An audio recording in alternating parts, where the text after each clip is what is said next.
Inyo pong narinig, Iskriba at mga Pariseo. Sino kaya itong mga ito? Noong panahon ni Jesus, itong dalawang ito, Iskriba at Pariseo, sila yung mga Jewish leaders ng panahon ni Jesus.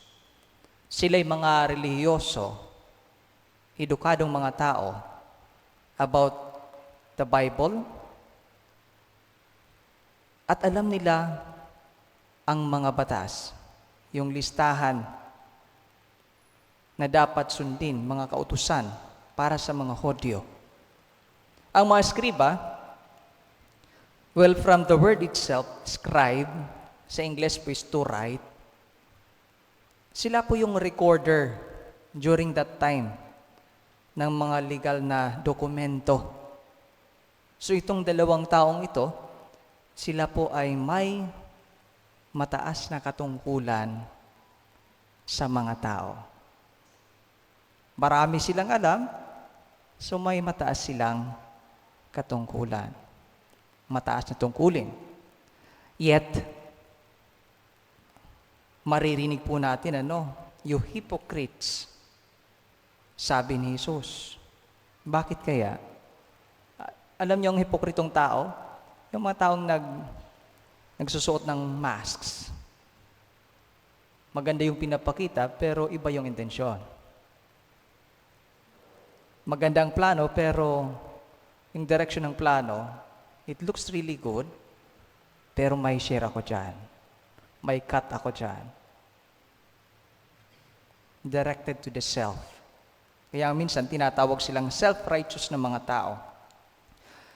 They were not living up to their roles sa society. Kaya nga po ang tawag sa kanila, tinawag silang blind guides.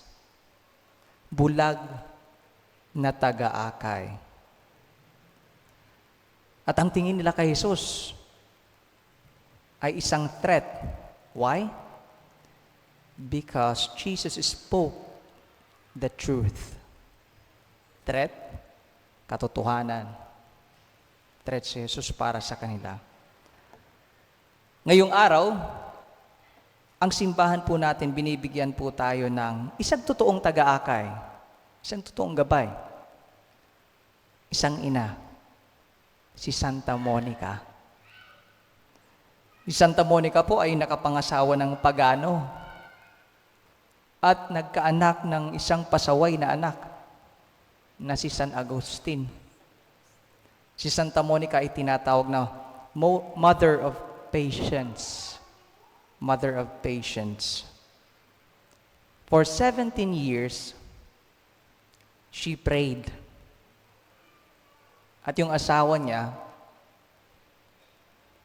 nabinyagan ba a year before or a year after siya mabaptize. A year after siya mamatay. At bilang ina, alam niyo po ba na bilang taga-akay, modelo, si Santa Monica, nag-aral ng theology at saka philosophy. Siguro self-study.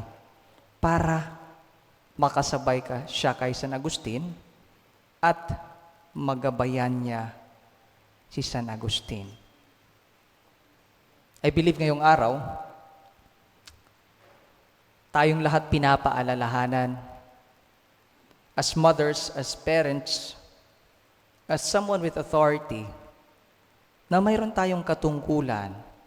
At sana, ang buhay natin ay magsilbing taga-akay para sa lahat ng tao, para sa ating dambana, patungo sa katotohanan, patungo sa buhay, patungo sa liwanag na tinatawag nating si Kristo.